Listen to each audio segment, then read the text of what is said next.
Welcome to the Love Deep Lab podcast, helping you integrate sex, sexiness, sacredness, and science in your life and your bedroom. And now, your host, Dr. Stormy.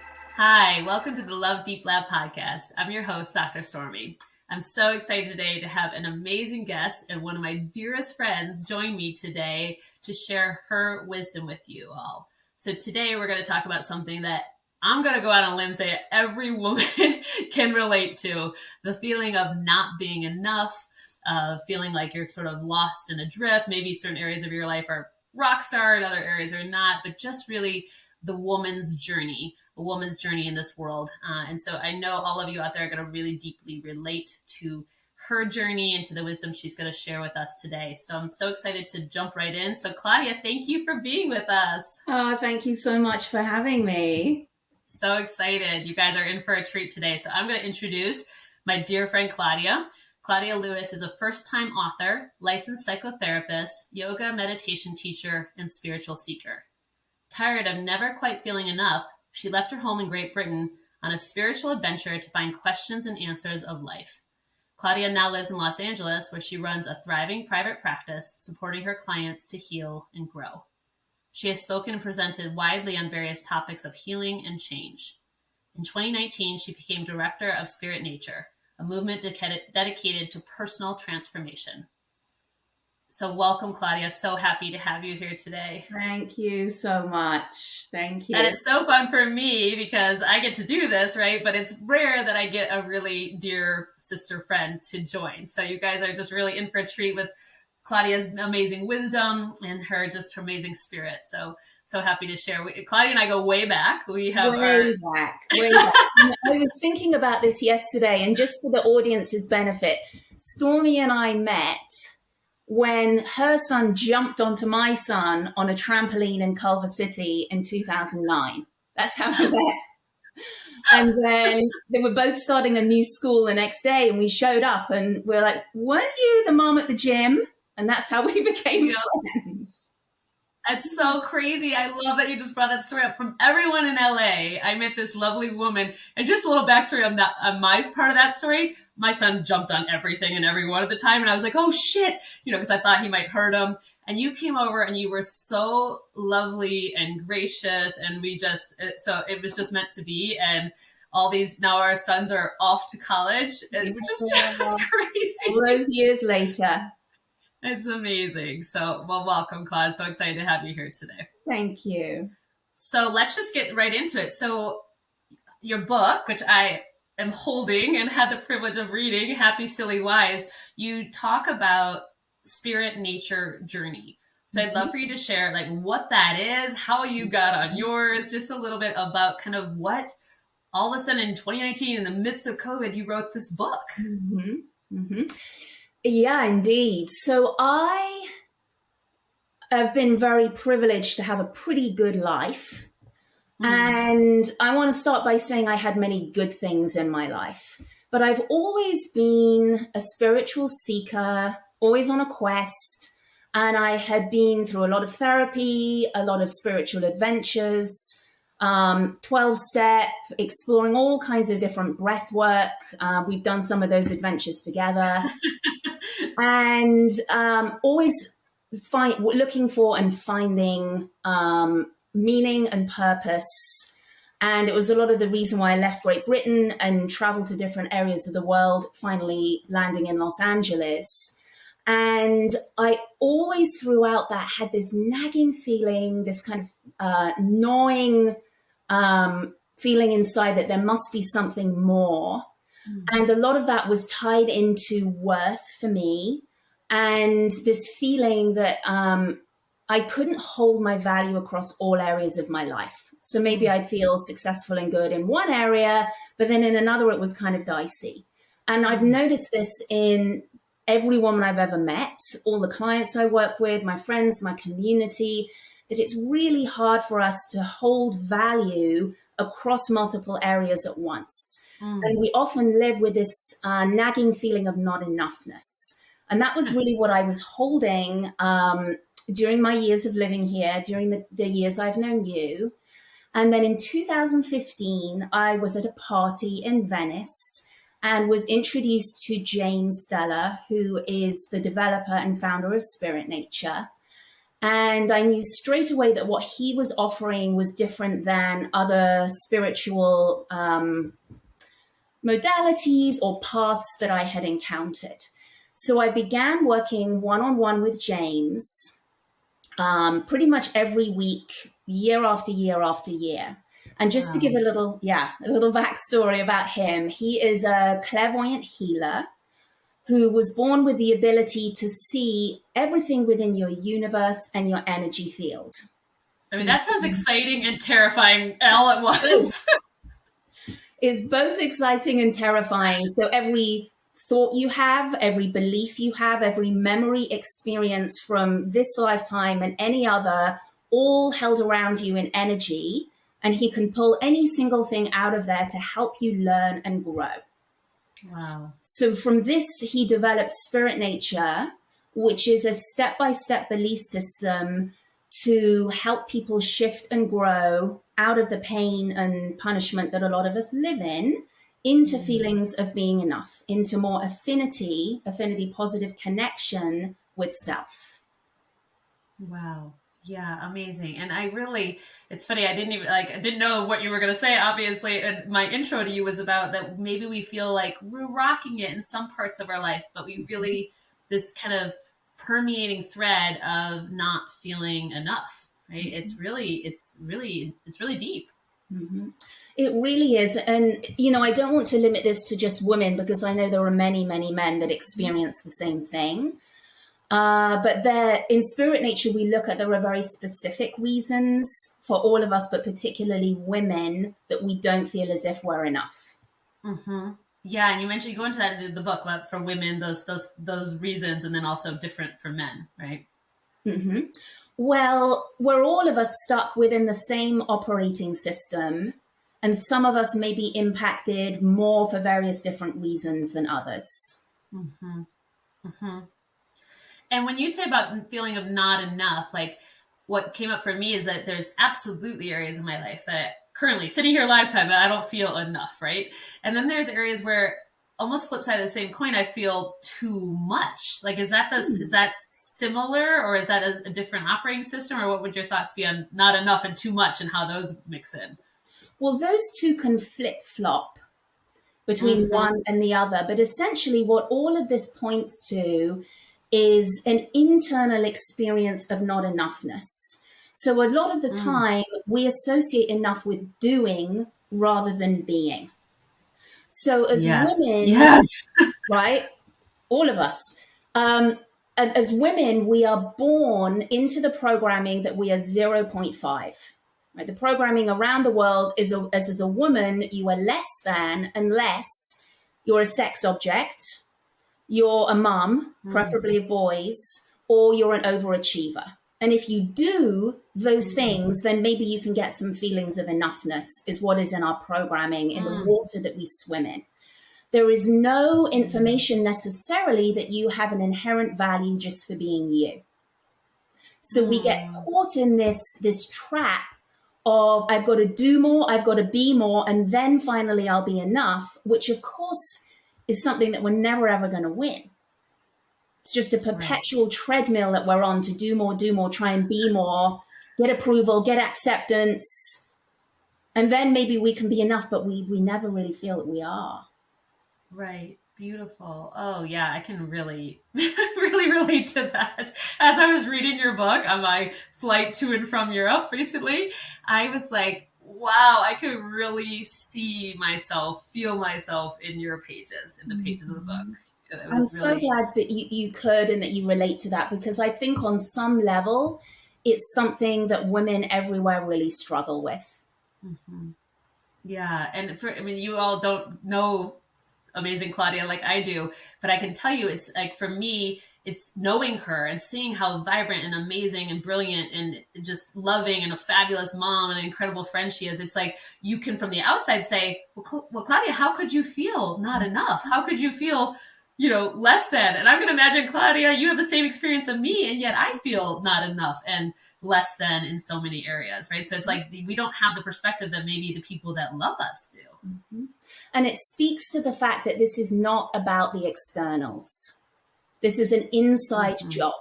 But unless we are going to access information and tools to work on it, we're not going to be able to cultivate the inside because of the world that we live in, the onslaught of different information, media information, messaging about women that permeates the world we live in. Yeah, so well said.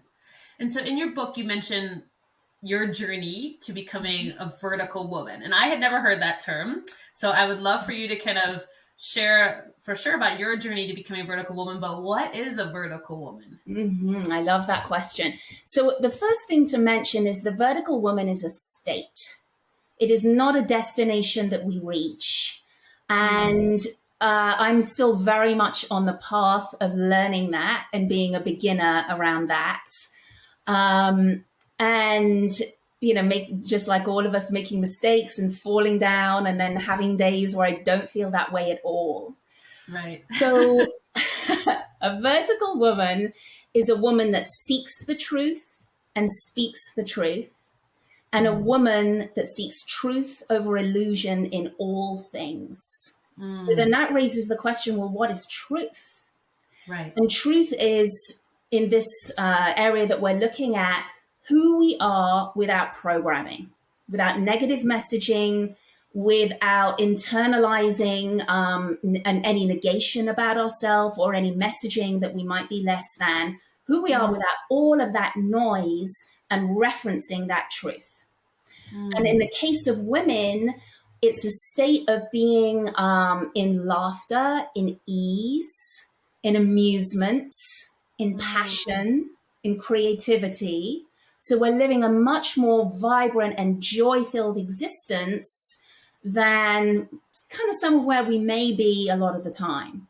Wow. And is that what led to the title, Happy, Silly, Wise? Yes. I went through many, many titles, and I'm sure every writer will relate to it. But the idea is that if we can be happy and silly, getting out of seriousness, getting out of problem orientation, getting out of pain, that and if we can be silly and bring some silliness as an ingredient, then it's going to lead to more of a feeling of ease and wisdom for self.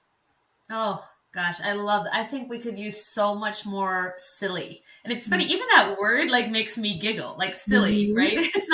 It's a little different than playful, right? It's similar, but it's like, it's silly. It makes me, every time I say it, I smile and I kind of have this little giggle. I think we could use so much more silliness, right? And in my world of sex and intimacy coaching, for sure, in between the sheets, we could use a lot more silliness. Absolutely, yes.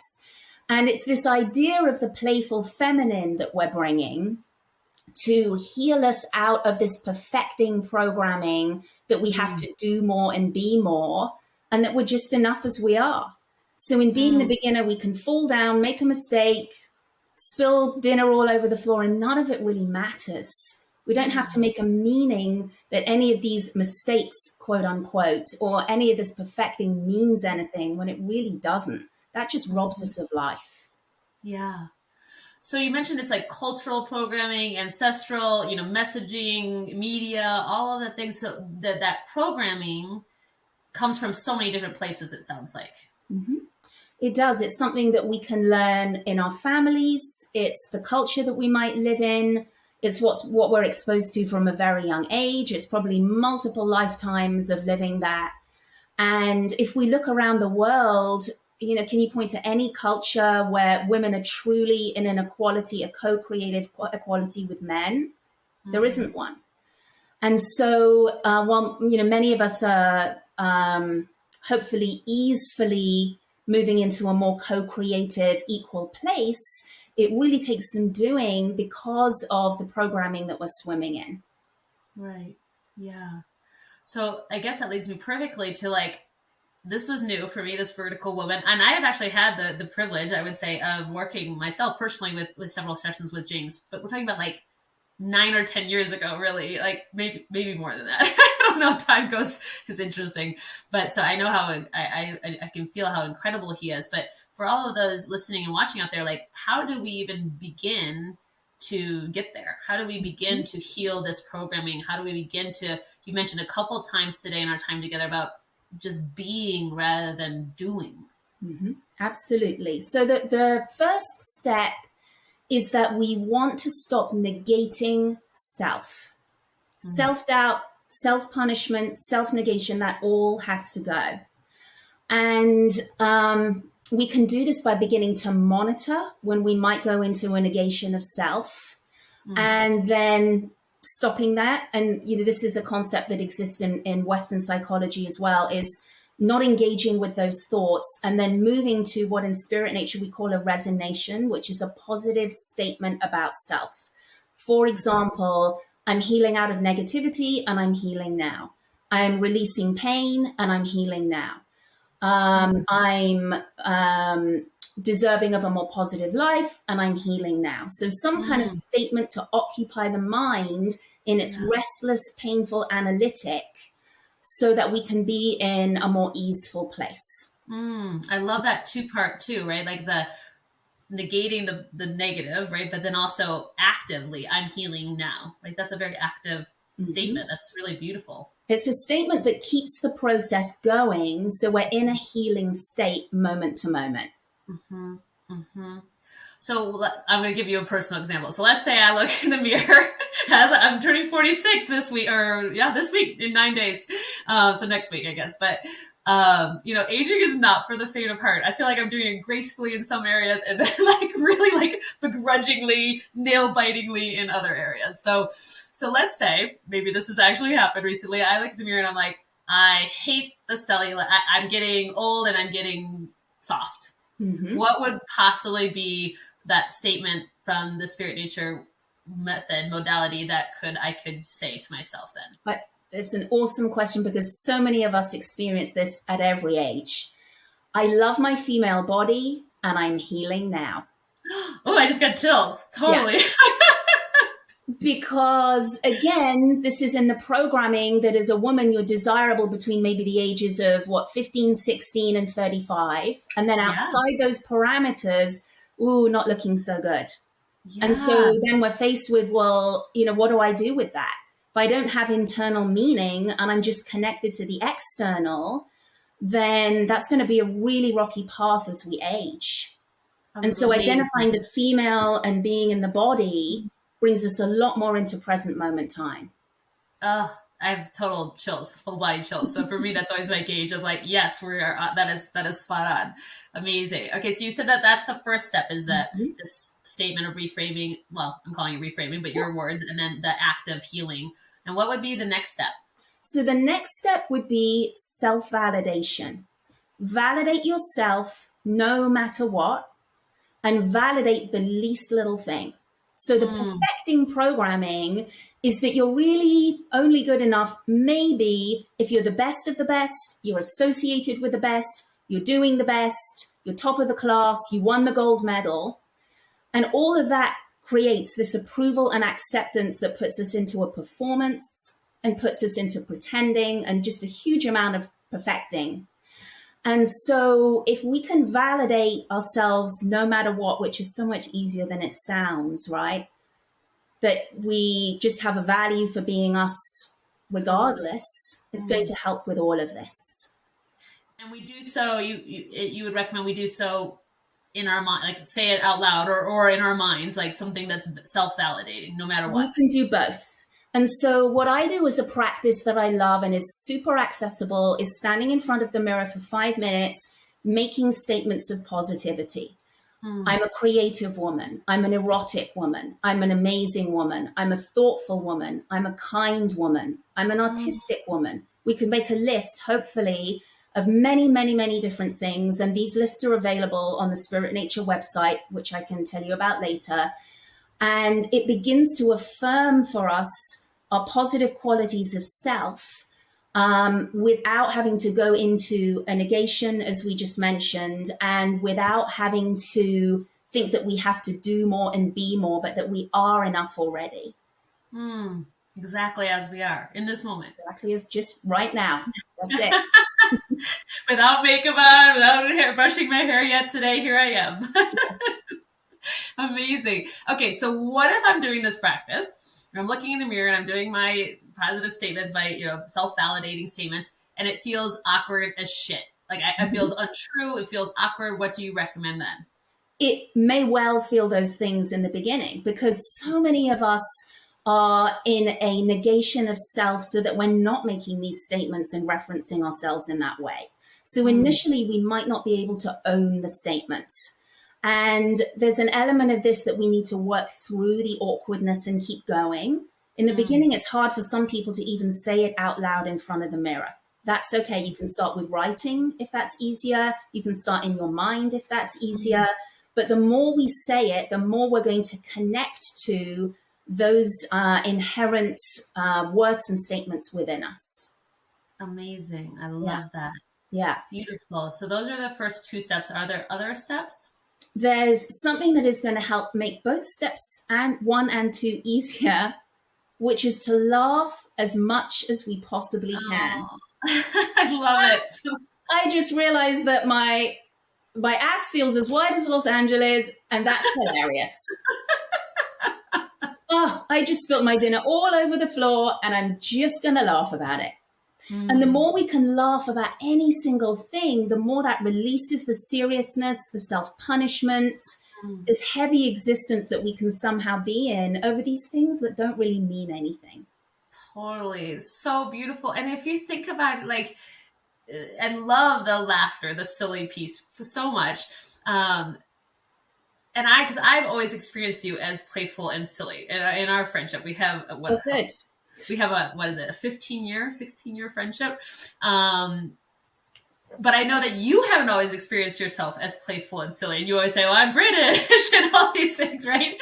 And so it's interesting of how I've experienced you and then you intentionally designing your life to bring in more silliness and playfulness. And so that's been beautiful for me to witness in your life, even though we're not in the same state any longer.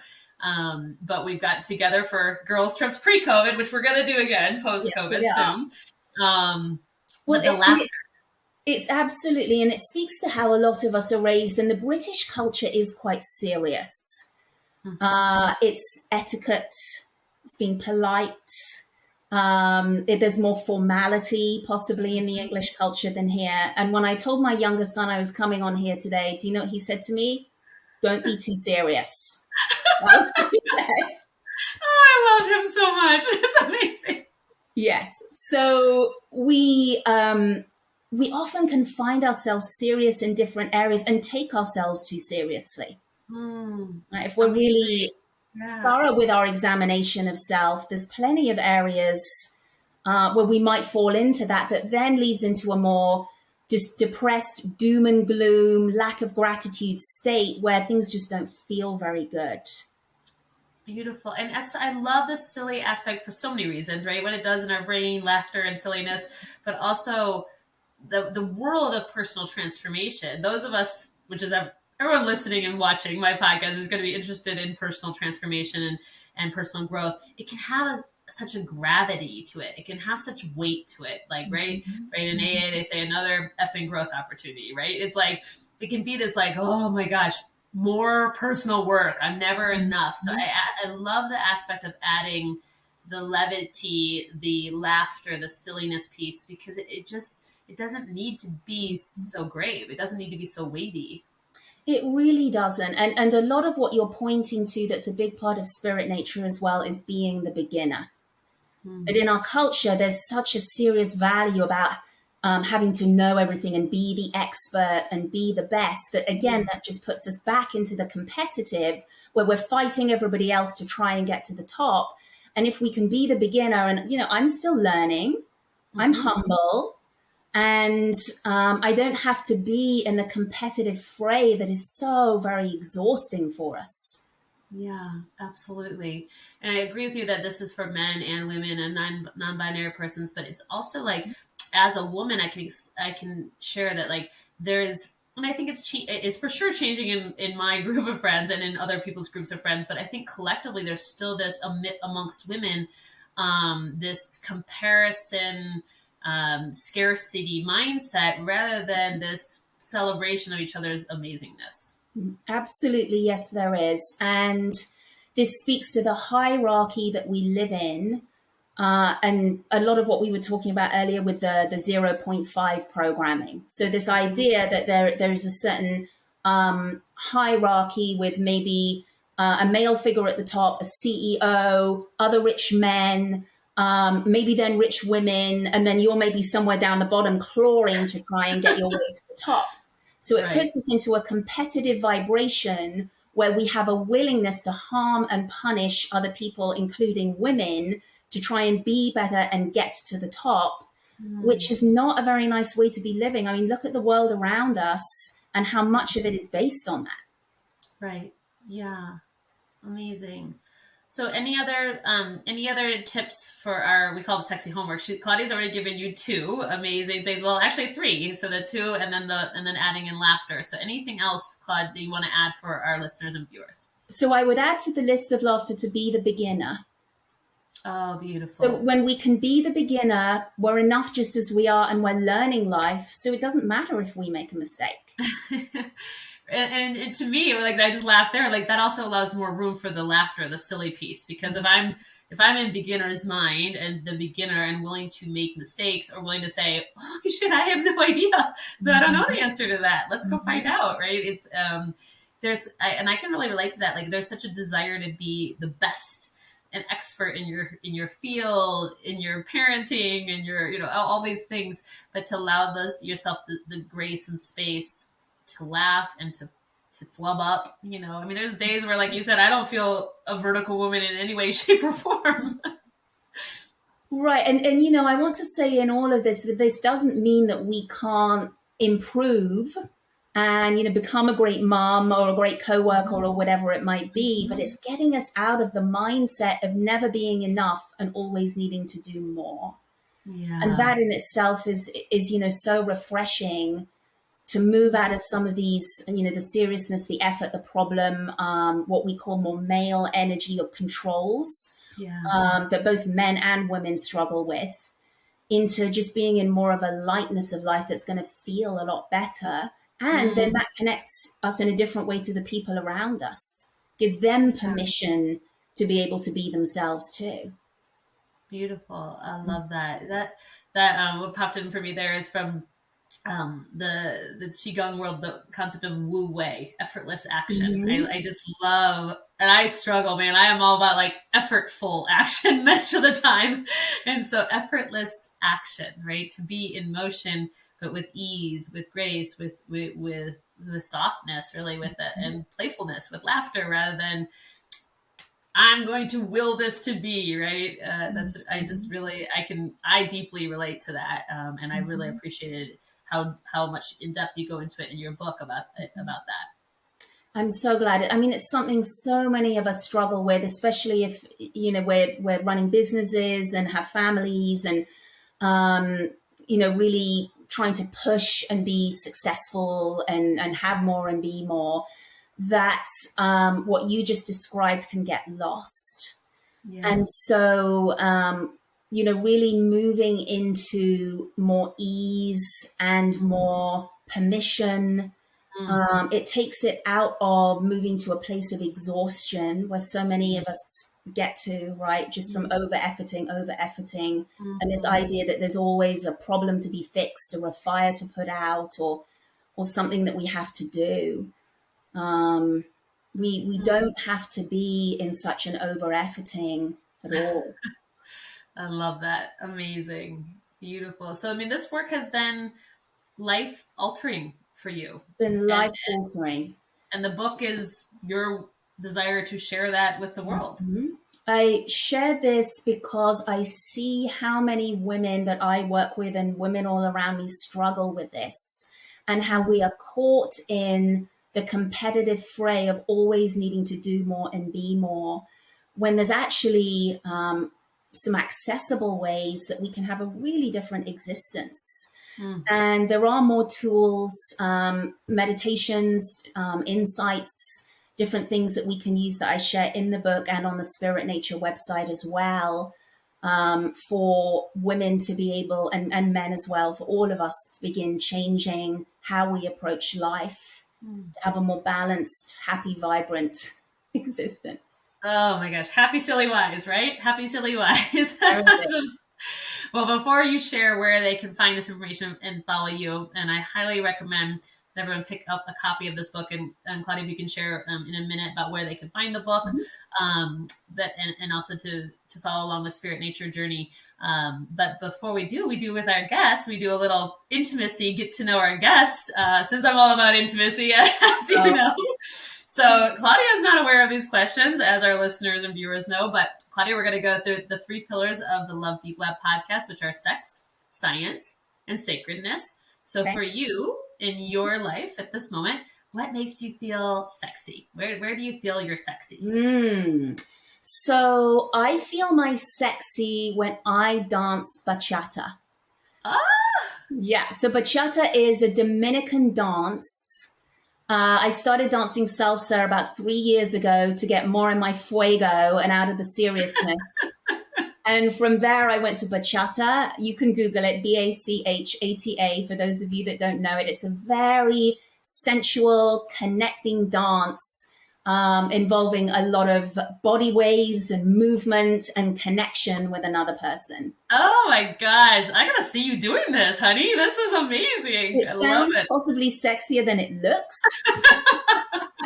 But I feel good when I'm doing it. Amazing, right? And that's what feeling you're sexy is all about. Beautiful. Okay, so science. I know your brilliant mind. Our listeners got a glimpse of it today. But right now, in the world of anything that you're reading about or studying about, what makes you so excited that you can't get enough of reading about or learning about? From a scientific perspective? Yeah. Well, my work involves a lot of scientific perspective that I'm always learning and growing about. So in my clinical practice, outside everything I'm talking with you about today, I specialize in a couple of trauma healing modalities, brain spotting and EMDR. And I use those in my work to help people form new neural pathways. So a neuron is an information carrier in the brain. And when we have an experience, neurons fire together and then wire together to create neural pathways of information in the brain. And a lot of my work centers around the fact that we can change our neural pathways. We don't have to be stuck in the old way of thinking. So cool. So I'm always learning and growing in that area so I can stay up to date to assist people. Amazing. And that world is just changing. The world of trauma-informed care and trauma modalities changes all the time as we learn more about the amazing brain, you know? There's so little that we really know about it, and we're discovering more and more as time goes on that is so helpful for us in many areas. Amazing. All right. And sacredness, our final pillar. So in your life right now, Claudia, what feels sacred to you? Well, I would say my morning routine and spiritual practice that I have to start the day. So I wake up, and as soon as I start waking, I have gotten in the habit of doing the statements of positivity that I described to you before, resonations. So I might start with just saying, I'm healing now, I'm healing now, I'm healing now in my mind as I wake up.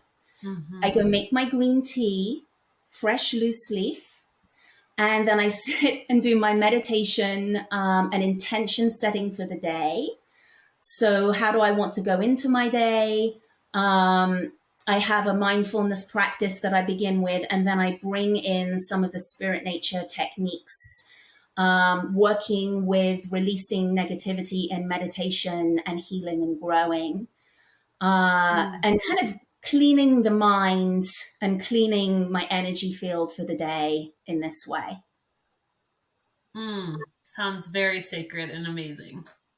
Thank you for being brave to share that with all of us. It's super intimate and vulnerable. I love it.